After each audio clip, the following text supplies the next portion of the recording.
Hello everyone. I am अनुभव Kaliya from coding blocks. सो आज हम डिस्कस करेंगे ये प्रॉब्लम जो कि है रिलेटिव सॉर्ट एरे। सो सबसे पहले हम समझने की कोशिश करते हैं कि ये प्रॉब्लम कह क्या रही है। सो हमें दो एरेज गिवन है, array one and array two. The elements in array two are distinct. तो कह रहे हैं कि जो एरे टू के अंदर एलिमेंट्स हैं वो सब डिस्टिंक्ट हैं। डिस्टिंक्ट मतलब सब अलग अलग हैं, कोई भी रिपीटिंग नहीं है एलिमेंट। एंड जितने भी एलिमेंट्स हैं एरे टू में वो सब प्रेजेंट हैं एरे वन में। ठीक है। सो पहले तो इतनी बात हुई कि मतलब पहली चीज उसने बोली कि एरे टू में सब डिस्टिंक्ट एलिमेंट्स दिए गए हैं जो कि नॉन रिपीटिंग है। अब फिर उसने बोला जितने भी एरे टू में एलिमेंट्स हैं वो सब के सब एरे वन में पक्की बात है पड़े हैं। चाहे जैसे फॉर एग्जांपल अगर एरे टू में वन पड़ा है तो हो सकता है कि एरे वन में वही वन 3 बार पड़ा हो, 4 बार पड़ा हो, लेकिन पक्की बात है वो पड़ा जरूर होगा। ठीक। हमें उसके बाद क्या करना है, sort the elements of array one. हमें एरे वन के एलिमेंट्स को सॉर्ट करना है। ठीक। such that the relative ordering of the items in array 1, जो कि relative ordering है आइटम्स की array 1 में, is same as in array 2। Generally हम सॉर्टिंग कैसे करते हैं ये समझते हैं, इसको क्या कहना चाह रहा है। जनरली हम सॉर्टिंग क्या करते हैं, जैसे 5 4 3 2 1 दिया गया तो उसको हम क्या लिख देते हैं, 1 2 3 4 5। ये तो हमने बाय वैल्यूज को सॉर्ट कर दिया, लेकिन यहाँ पे रिलेटिव ऑर्डरिंग का मतलब क्या है। यहाँ पे एग्जाम्पल के साथ देखते हैं। जैसे कि कह लो हमें एरे टू में फॉर एग्जाम्पल दिया है 3 7 1 एंड 2। एरे वन में हमें दिए एलिमेंट्स 1 2 3 4 6 7 7 एंड 1। जैसे ये सब एलिमेंट्स हमें अगर दे दिए तो पहली चीज तो उसने बोली थी कि एरे टू में सब डिस्टिंक्ट होंगे एलिमेंट्स। तो यहाँ पे चेक कर लेते हैं कि क्या डिस्टिंक्ट है, 3 7 1 और 2। ये सब डिस्टिंक्ट है, अलग अलग है ना, कोई रिपीट तो नहीं कर रहा। और पहली चीज उसने ये बोल दी थी कि डिस्टिंक्ट होंगे। दूसरी उसने बोली थी कि जो जो एरे टू में एलिमेंट्स हैं वो पक्की बात है एरे वन में पड़े होंगे। तो चेक कर लेते हैं, 3 क्या पड़ा है एरे वन में। जी हाँ है। 7 7 भी पड़ा है, 2 बार पड़ा है इनफैक्ट। 1 1 भी पड़ा है 2 बार। 2 2 1 बार पड़ा है। यही उसने बोला था ना कि जितने भी एलिमेंट्स होंगे वो पक्की बात है पड़े होंगे।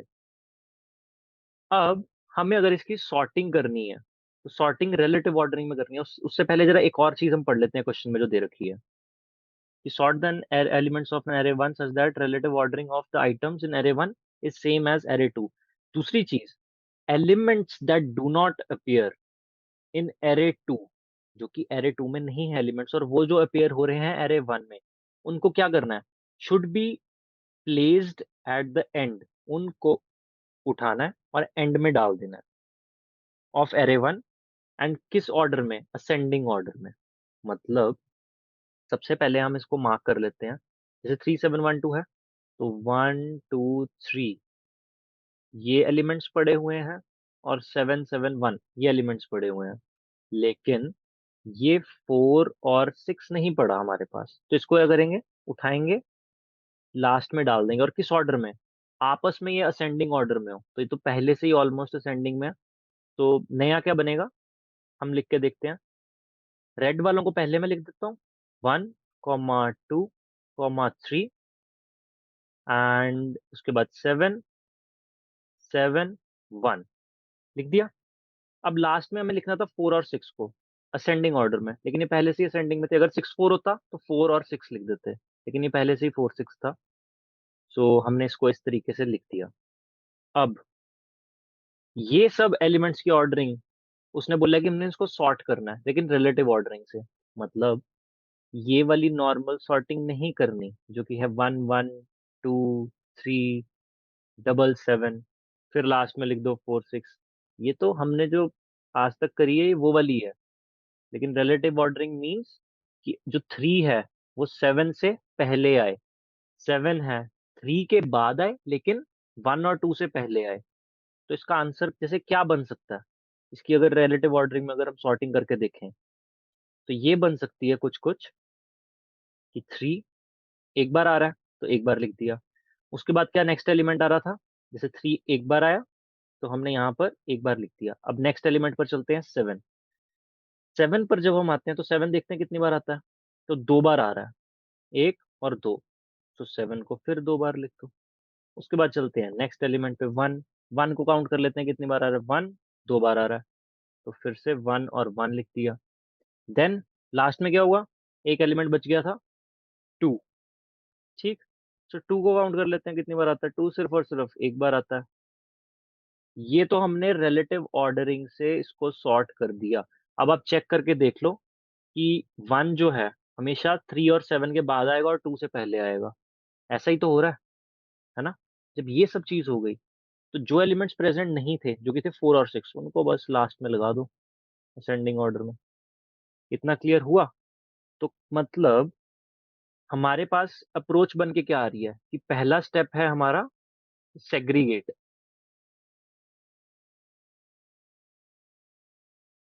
सेग्रीगेशन, ठीक है?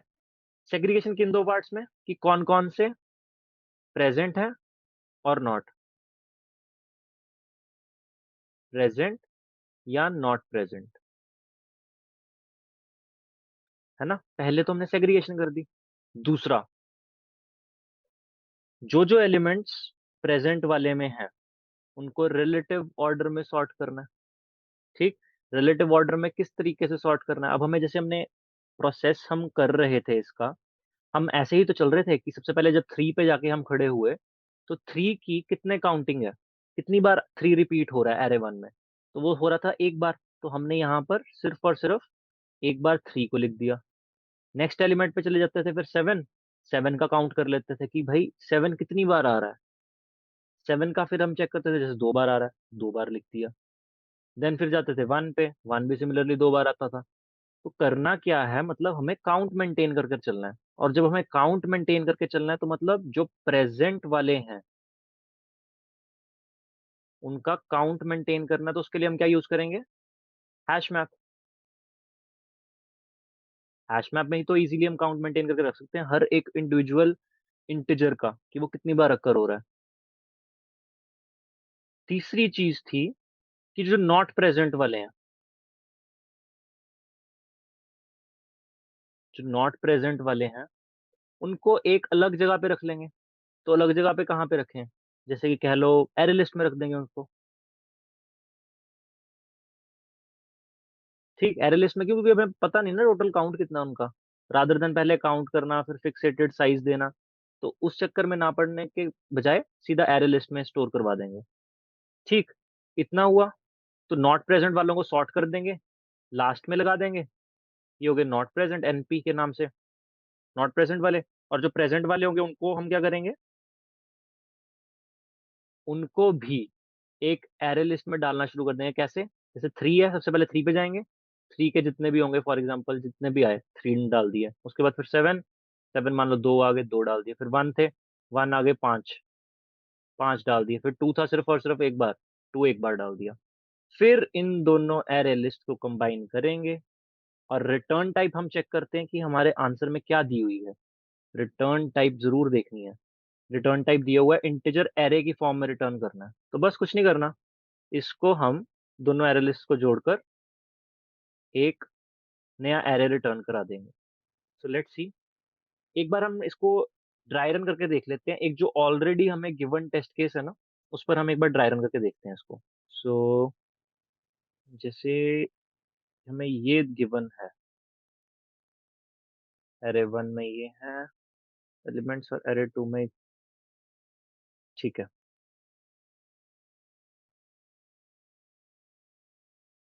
सो एरे 1 में हमारे पास एलिमेंट्स हैं ये सब 2, 3, 1, ये जो लिखे हुए हैं, एक सेकेंड, ये वाला जो एरे है, ये है एरे 1, क्लियर? सो अब हम ऐसे ही करना शुरू करते हैं कि पहले एक हैश मैप मेंटेन करने की कोशिश करते हैं, जिसके अंदर कि इस 2 का काउंट रख लें, फिर 1 का रख लें, फिर 4, 3, 9, 6 इन सब का काउंट रखें। तो क्या-क्या है? 2, 1, 4, 3, 9, 6। सो इसका काउंट जब मेंटेन कर रहे होंगे तो 2 एक बार आ गया, 2 बार, 3 बार। सो 2 का काउंट है 3, 1 कितनी बार आ रहा है? चेक कर लेंगे, सिर्फ़ और सिर्फ़ 1 बार। देन 4, 4 आ रहा है सिर्फ और सिर्फ एक बार, 3 आ रहा है 2 बार, 9 आ रहा है एक बार, 6 6 भी एक बार ही आ रहा है। ये हो गया हैश मैप मेंटेन करके रख दिया। इसको दे देते हैं नाम मैप। ठीक, ये तो हो गए वो एलिमेंट्स जो कि एरे 2 में प्रेजेंट थे और जो कि एरे 1 में भी हैं। लेकिन के ये एलिमेंट्स एरे 1 में ऐसे भी हैं जो कि एरे 2 में नहीं प्रेजेंट। फॉर एग्जांपल चेक किया जाए तो 7 7 is not present in array 2। 19 is also not present in array 2। तो इसका क्या करना है, एक नई लिस्ट बना लेनी है। नई लिस्ट में जाकर लास्ट में इन दोनों को सॉर्ट करके लिख देना, 7 कॉमा 19। इसका नाम दे दो लिस्ट 2। ओके, लिस्ट 2 दे दो इसका नाम। एक लिस्ट बना लेंगे अब। ये रैंडमली मैंने अभी साइज, एरे लिस्ट में तो एलिमेंट्स डालते जाओ, अपने आप साइज बढ़ता जाएगा। तो अभी इसका साइज देखते हैं कितना आता है। हम क्या कर रहे थे, सबसे पहले जाते थे 2 के पास, एरे 2 में उसका काउंट पूछते थे, जो कि है हमारे पास मैप में 3। तो इसको 3 बार लिख देना, 2,2,2। फिर आगे हम 1 पे, 1 पे काउंट पूछते थे, उसका आता था एक बार आता था, 1 लिख दिया। फिर 4, 4 का पूछा काउंट, 4 भी एक बार आ रहा है, 4 लिख देते हैं। देन 3 नेक्स्ट है ना नंबर, तो 3 2 बार आ रहा है, तो 3 को लिख दिया 2 बार। उसके बाद 9 और 6 दोनों एक एक बार आ रहे हैं, 9 फिर 6। अब चेक करके देखो, जो जो रिलेटिव ऑर्डरिंग की बात कर रहे थे ये, कि रिलेटिव ऑर्डरिंग मेंटेन रहनी चाहिए एज इन एरे 2।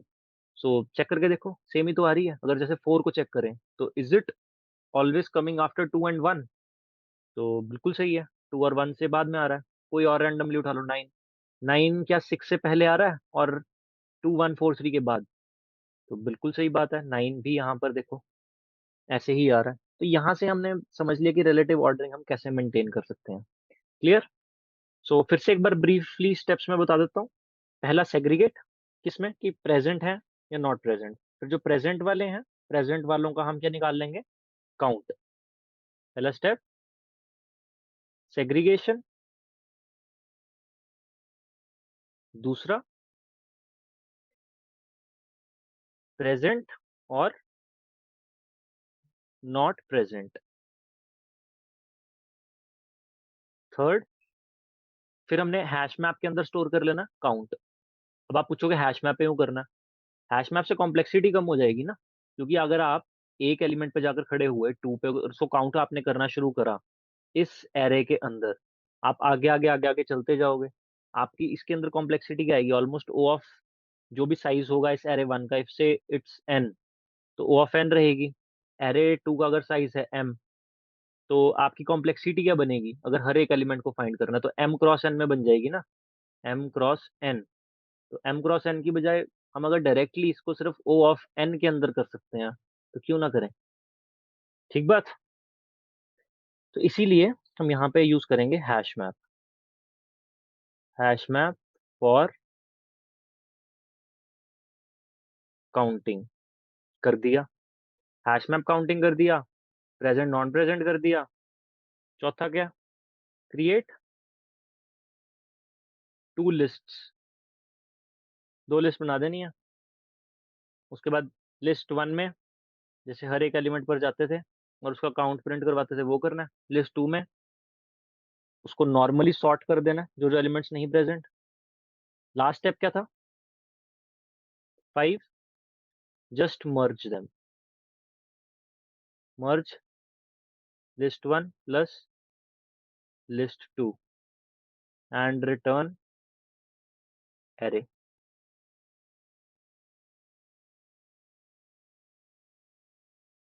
ठीक है, तो यही दो स्टेप्स करने थे। एक बार आंसर भी जाकर चेक कर लेते हैं, जो हमने निकाला है सही आंसर है ना, कि 2221433, 2221433 96719, उसके बाद था 96719, बिल्कुल सही आंसर है। तो इसका अब हम कोड देखते हैं कि हम इसको कोड कैसे कर सकते हैं। सो सबसे पहला step, segregation, right. Hash map create करेंगे, किस टाइप का, उसकी की क्या है, इंटीजर है, और अंदर वैल्यूज भी क्या स्टोर करा रहे हैं, इंटीजर टाइप की। इसका नाम दे दिया map is equal to new hash map. ठीक है जी, इतना काम हुआ। उसके बाद दो लिस्ट क्रिएट करनी थी हमें, तो दो लिस्ट क्रिएट कर लेते हैं। इंटीजर टाइप की ही तो थी, list one is equal to new array list, और उसके बाद लिस्ट टू भी।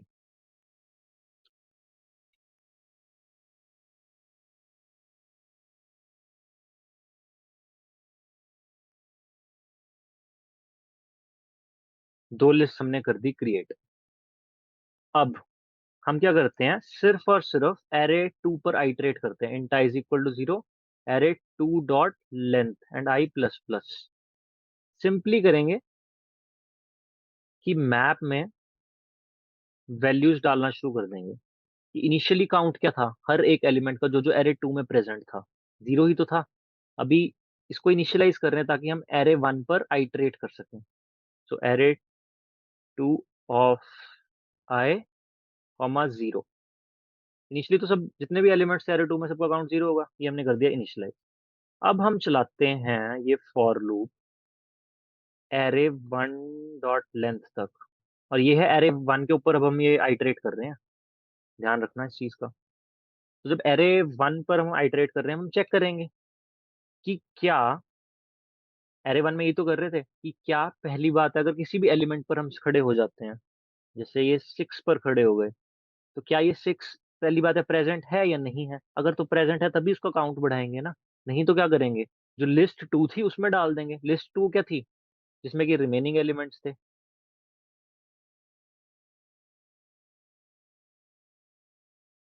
ठीक, तो यही दो काम करेंगे। तो if statement, if map dot contains की एरे वन ऑफ आई, अगर तो है तब कुछ काम करेंगे, अगर नहीं है तब क्या करेंगे, ये रिमेनिंग वाली लिस्ट में डाल देंगे ना। तो वो कौन सी लिस्ट थी, list two dot add array one of i, मतलब वो वाला एलिमेंट डाल दिया एरे वन का।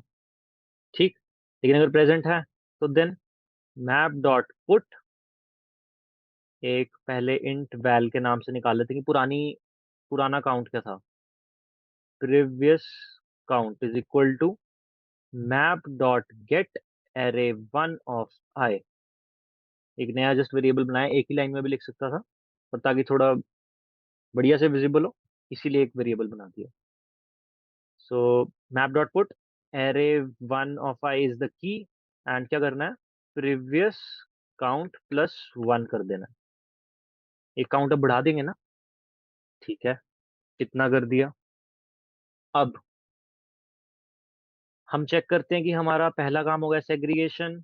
ठीक है, प्रेजेंट नॉन प्रेजेंट वाला पता लगा लिया, हैश मैप में काउंटिंग कर दी। अब हमने क्रिएट दो लिस्ट पहले से ही कर दी थी, अब इनको लेकिन पॉपुलेट करना है। जो लिस्ट टू थी वो तो पहले से पॉपुलेट हो चुकी थी, जैसे 7 और 19 वाला केस था कि ये दोनों नहीं प्रेजेंट तो लिस्ट टू में आ जाएंगे, लेकिन अभी लिस्ट वन खाली है, लिस्ट वन में भी कुछ नहीं भरा। लिस्ट वन में कैसे भरेंगे, क्या करेंगे, लिस्ट वन को भरने के लिए एरे टू पर आइटरेट करेंगे। ध्यान से सुनना, लिस्ट वन को इस बार अपडेट करने के लिए एरे टू को आइटरेट करेंगे। तो फर्स्ट एलिमेंट पर उसके जाएंगे और उसका पूछेंगे भाई कितना काउंट है, जितना काउंट होगा उतनी बार लिस्ट वन में उस एलिमेंट को ऐड करवाएंगे। फिर नेक्स्ट एलिमेंट पर जाएंगे वन पे, फिर उससे पूछेंगे कि वन का कितना काउंट है, जैसे एक बार है तो फिर उसको वन को भी डाल देंगे उस लिस्ट में। फिर फोर पर जाएंगे, फिर फोर को डाल देंगे एक बार। तो ऐसे ही चलते जाएंगे। तो यही करके देखते हैं स्टेप। हाँ, so for int i is equal to 0, i is less than array two dot length and i plus plus. ये हो गया एरे टू पर आइटरेट। अब हमें क्या निकालना है, count. Count is equal to, सबसे अगर हम फर्स्ट इंडेक्स पर खड़े हैं तो फर्स्ट इंडेक्स का काउंट निकालना है ना। तो मैप डॉट गेट, वहां पर जो वैल्यू पड़ी है एरे टू ऑफ आई, इसका आ गया काउंट। और अब जितना काउंट है उतनी बार ही तो उस एलिमेंट को ऐड करना है। तो उसके लिए एक और लूप लगा दिया। अब क्या करेंगे, लिस्ट वन डॉट एड कौन सा element, array two of i. Array two of i को हमने कर दिया ऐड, कितनी बार, काउंट नंबर ऑफ टाइम्स, जो भी इसका काउंट होगा। ठीक है। सो एक बार हम, एक गुड प्रैक्टिस होती है कि कभी भी पॉपुलेट कर रहे हो, साथ के साथ अपनी आउटपुट जरूर चेक करते जाओ कि क्या हम सही कर रहे हैं या गलत कर रहे हैं। लिस्ट वन और लिस्ट टू, ठीक है, इनको प्रिंट करा कर देख लेते हैं। अभी नॉर्मली रिटर्न कर रहे हैं, रिटर्न स्टेटमेंट पे ध्यान मत देना। न्यू इंट 4 कर दो, एरे वन डॉट लेंथ के बराबर ही कर दो, कहीं एरर ना आ जाए। एक बार रन करके देखते हैं। इसके अंदर स्टैंडर्ड आउटपुट में, जैसे कि हमने देखा था, यहाँ पर फर्स्ट लिस्ट है, उसमें 222143396 आ रहा है, यही चाहिए था। जो दूसरी लिस्ट थी उसमें 7 और 19 आ रहा था, बिल्कुल सही। सो मतलब हमने लिस्ट के अंदर तो सही पॉपुलेट कर लिया, बस रिलेटिव ऑर्डरिंग चेक कर लेते हैं। 2222143, ये देखो, 222143396 फर्स्ट वाली में मेंटेन्ड है, सेकंड वाली में भी सही आ रही है। लेकिन देखते हैं अभी दिक्कत क्या होगी, इसमें आएगी दिक्कत। थोड़ा सा जो हम भूल गए ना कुछ करना एक स्टेप, वो वाला करेंगे फिर। फिलहाल के लिए करते हैं, इंट आंसर नाम का बना लेते हैं एक array, is equal to new int array one dot length के बराबर का, क्योंकि उतनी लेंथ का तो हमें रिटर्न करवाना था एरे। इतना जब होता है, फॉर लूप लगाएंगे, int i is equal to 0, i is less than list one dot size and i plus plus.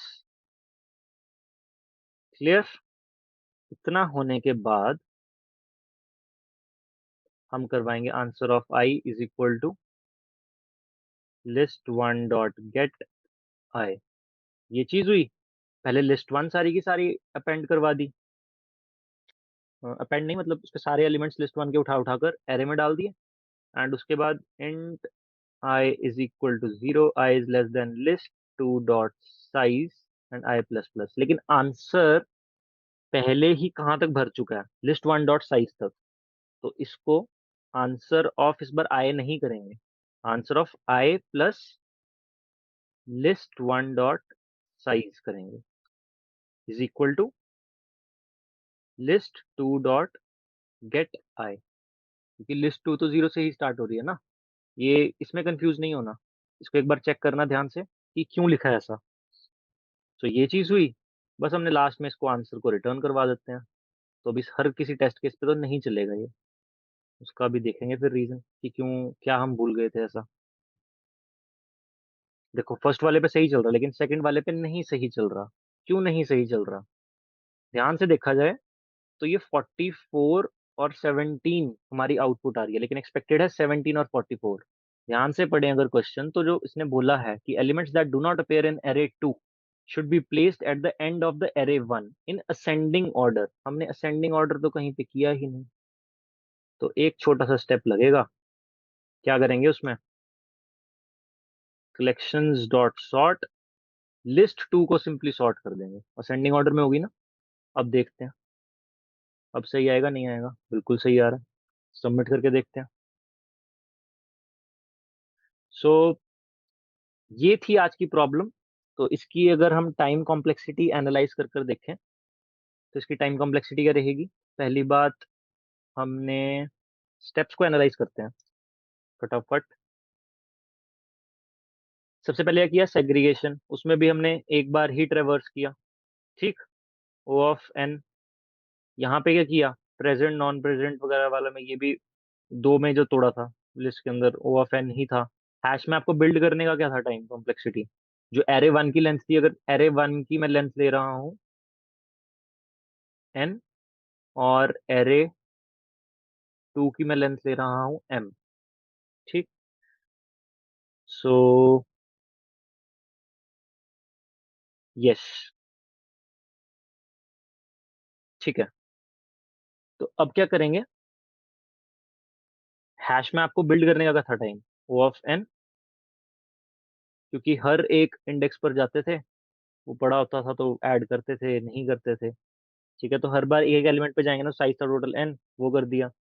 तो यहाँ पे भी चेक करें, क्रिएट टू लिस्ट, तो इसका क्या आ रहा है? ओ ऑफ एन ही तो आएगा, एन प्लस एम नहीं आएगा, सिर्फ एन आएगा, क्योंकि वो भी एरे वन की लेंथ ही हो सकती है ना मैक्सिमम। जब दो लिस्ट बना भी दोगे, दोनों लिस्ट को जोड़कर देखेंगे, मैक्सिमम साइज एन ही तो आएगा।